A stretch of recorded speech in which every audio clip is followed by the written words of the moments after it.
Number 28. The value of tan 29 cot 61 minus cosec square 61 plus cot square 54 minus sec square 36 plus sin square 1 plus sin square 3 plus sin square 5 plus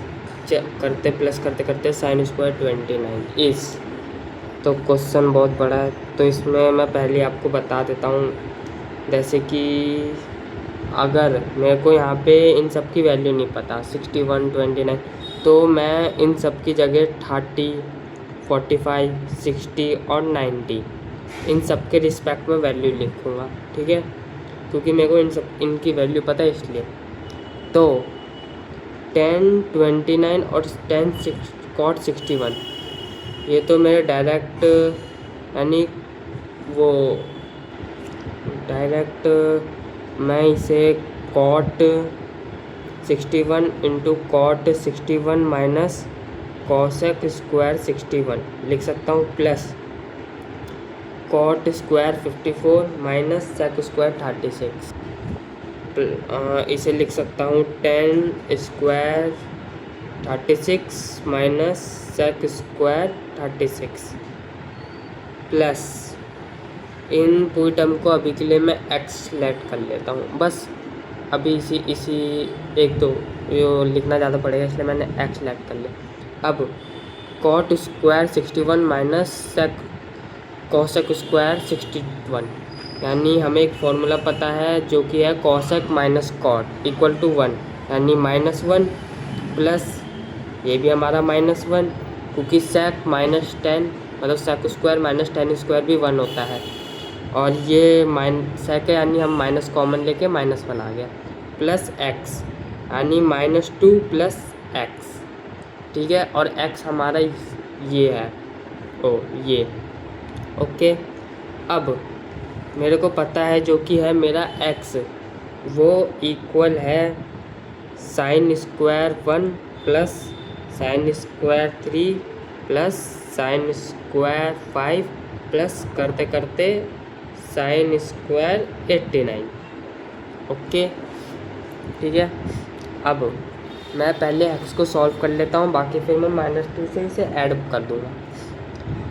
अब मेरे को पता है कि मेरा ये जो टर्म चल रहा है sin 1 से लेके sin 89 तक चल रहा है, यानी कि sin स्क्वायर और इसका मेरे पे ओवरऑल यानी मैं आपको यहाँ पे एक और चीज़ बता देता हूँ। जैसे कि अगर sin square theta plus sin square 5, अगर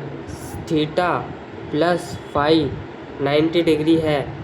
तो ये दोनों 1 के इक्वल होंगे, ठीक है, यानी ये 1 के इक्वल होगा, ओके। ये बस ऐसी नॉलेज। अब जैसे कि x इक्वल है इसका और इसका 1 हो जाएगा, बट अब यहाँ पे 3 और sin 77 इनका भी 1 हो जाएगा, बट हमारे पास एक बचेगा sin स्क्वायर 45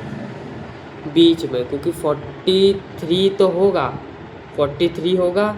और 47 भी होगा, बट बीच में 45 का कोई कॉम्प्लीमेंट नहीं होगा, ठीक है, यानी 45 को कोई एडअप करने के लिए नहीं होगा। यानी इन सब का अगर मैं निकालूं तो मेरे पे पूरी टर्म 89 तक है, यानी सबका कॉम्प्लीमेंट हो जाएगा, मतलब सबका एडअप हो जाएगा, यानी इसका एक पेयर, इन सबका एक पेयर बन जाएगा, और पेयर बनने के बाद, ठीक है, sin स्क्वायर 45, बस इसका पेयर नहीं बनेगा, बाकी सबका पेयर बनेगा। और अगर मैं इन सब अगर ये सब है तो इन सब में पूरा नंबर कितने हैं, मतलब कि इन सब का टर्म कितने हैं, तो टर्म का फॉर्मूला था an equal to a plus n minus 1d। अब an यानी लास्ट का टर्म 89 इक्वल है a first term 1 plus n हमें निकालने की कितनी टर्म है, और d यानी 2, ठीक है, यानी 89 ये उधर जाके 88 हो गया, इक्वल है 2n minus 1 44 equal n minus 1, यानी n आ गया मेरा 45, यानी कि ये पूरी टर्म है, पूरी 45 नंबर है, यानी इसका इन सबको ये सब पूरे 45 है, 1 2 3 4 5 करके पूरे 45 तक है, ठीक है। जो कि हमने निकाल लिया। अब हमें पता है कि इन सब का पेयर बनेगा, बस एक टर्म को छोड़ के, वो है साइन स्क्वायर 45, यानी कि n हो गया हमारा 44, यानी कि सबका पेयर बनेगा यानी 22, ठीक है, यानी हमारे 22 हो गए। यानी कि -2 प्लस x में जो कि हमारा x होगा वो होगा 22 प्लस साइन स्क्वायर 45, क्योंकि सबका पेयर बन जाएगा तो 1 के इक्वल हो जाएगा, इसलिए तो -2 प्लस 22 प्लस साइन स्क्वायर 45, अब 20 प्लस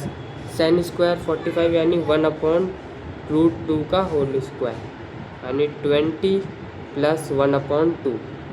यानी 40 प्लस 1/2 यानी 41/2, ये हमारा आंसर।